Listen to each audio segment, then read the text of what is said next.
भगवान बुद्ध हे या पृथ्वी तळावरील सर्वात मोठे वैज्ञानिक होऊन गेलेत. ही बाब कुणीही अमान्य करणार नाही. त्यांनी मानवता आणि विज्ञानातील साम्य सांगितले आणि त्याचा वापर आपण दुःखमुक्तीसाठी कसा करू शकतो हेही सांगितले. भगवान बुद्धांनी मन आणि त्याच्या भावनांचा अभ्यास सखोलरित्या केला होता. त्यांनी आपणास समजावून सांगितले की हे मानवा, तू ज्याला दुःख समजतोस ते नित्य नाही तर क्षणभंगूर आहे. दुःख आहे, दुःखाला कारण आहे, दुःखाला निवारण आहे आणि दुःख निवारण्याचा मार्ग म्हणजे आर्य अष्टांगिक मार्ग हे भगवंताने आपल्याला सांगितले. आणि तो आर्य अष्टांगिक मार्ग म्हणजे 8 बाबी: सम्यक समाधी, सम्यक व्यायाम, सम्यक आजीविका, सम्यक वाचा, सम्यक कर्मांत, सम्यक स्मृती, सम्यक संकल्प, सम्यक दृष्टी. विस्तारित रूपात सांगायचं तर पहिलं, सम्यक समाधी म्हणजे सम्यक म्हणजे योग्य, समाधी म्हणजे ध्यान. कुठलेही हाती घेतलेले काम ध्यानपूर्वक करणे म्हणजे सम्यक समाधी.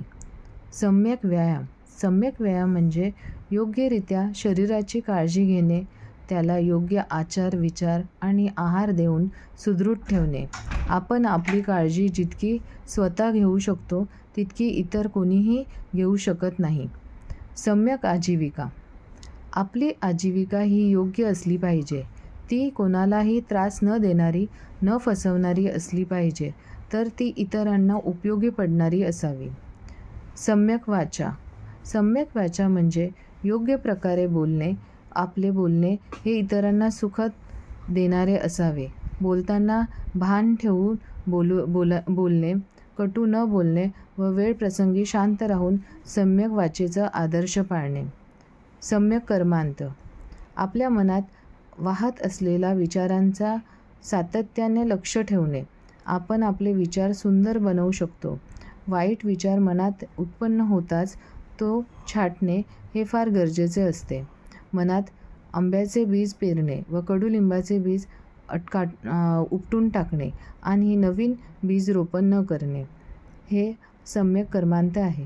सम्यक स्मृती, प्रत्येक वेळी योग्य स्मृती म्हणजेच भान ठेवणे. आपण काय बोलतो, काय करतो याची स्मृती ठेवणे.